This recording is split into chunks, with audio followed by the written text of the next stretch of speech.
Durgapur TSP plant gate के समक्ष तृणमूल श्रमिक संगठन का विशाल समावेश शनिवार की शाम को आयोजित की गई थी।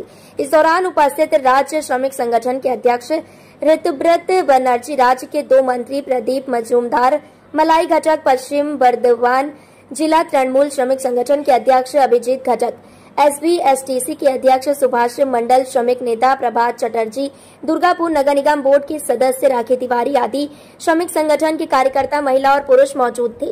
दुर्गापुर से निमाई दास के साथ कैमरामैन सोमनाथ गुप्ता की खास रिपोर्ट। प्राक्तन सांसद ঋতব্রত বন্দ্যোপাধ্যায় আমাদের মধ্যে উপস্থিত হয়েছেন।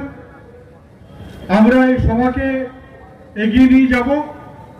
প্রথমেই আমাদের যে বরণ পর্ব আছে, খুব তাড়াতাড়ি আমরা এই বরণ পর্ব সেরে নেব। এরপরে আমরা আমাদের নেতৃবৃন্দ সকলে এখানে উপস্থিত আছেন। আমাদের মধ্যে নরেন্দ্রনাথ চক্রবর্তী আমাদের জেলা সভাপতি, পাণ্ডবের अरे भाई গেল খারাপ হয়ে গেছে। ট্রেটা সরিয়ে দাও দাদা, ট্রেটা সরাও না দাদা, ট্রেটা সরিয়ে দাও, সরিয়ে আপনি সাইড আর একটু সরতে দেখো।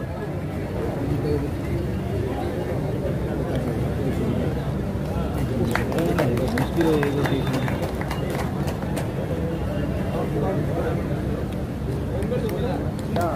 বুঝিতা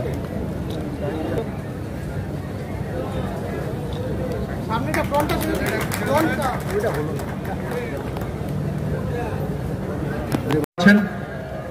শ্রমিক নেতা দীপঙ্কর লাহা, তিনি মঞ্চে উপস্থিত রয়েছেন। আমাদের পশ্চিম বর্ধমান জেলা মহিলা তৃণমূল কংগ্রেসের সভানেত্রী শ্রীমতী অসীমা চক্রবর্তী আছেন।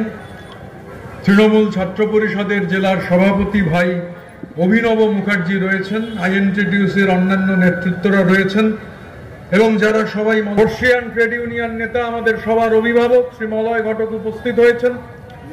জেলা তৃণমূল কংগ্রেসের সবাই আলাপ আলোচনা চলছে, আমারও থাকবার সুযোগ হয়েছিল। মলয়দা বলছিলেন যে এই যে সর্বনাশা শ্রম কোড, আমাদের দেশে 52 সালে প্রথম লোকসভা নির্বাচনের পর দেশের শ্রমজীবী মানুষের জন্য নানান ধরনের শ্রম স্বার্থবাহী আইন যা তৈরি হয়েছিল 2020 সালে, সংখ্যার জোরে, শুধুমাত্র সংখ্যাকে হাতিয়ার করে বিজেপির সরকার 29টা শ্রম আইনকে বাতিল করে দিয়ে 4টে সর্বনাশা শ্রম কোডকে আইনে পরিণত করেন। এই শ্রম কোডের সবথেকে ভয়ঙ্কর ধারা হচ্ছে, ইতিমধ্যেই বিভিন্ন রাজ্যে সেই শ্রম কোড বলবৎ করার কাজ শুরু হয়েছে, যে শ্রমজীবী মানুষের নিয়ে প্রয়োজনে মালিকের স্বার্থে, শিল্পের স্বার্থে 12 ঘন্টা পর্যন্ত কাজ করার কথা বলা হয়েছে। কোন রাজ্যে আমরা দেখছি সেই রাজ্যের সরকার 14 ঘন্টা পর্যন্ত কাজ করবার জন্য বিল আনবার ব্যবস্থা করেছেন। গতকাল যখন কেরালার শ্রমমন্ত্রী মলয় ঘটকের অফিসে নিউ সেক্রেটারিয়েট বিল্ডিং এ ছিলেন, তখন আমাদের শ্রমমন্ত্রী তাকে বললেন যে আমরা তো মমতা বন্দ্যোপাধ্যায়ের নির্দেশে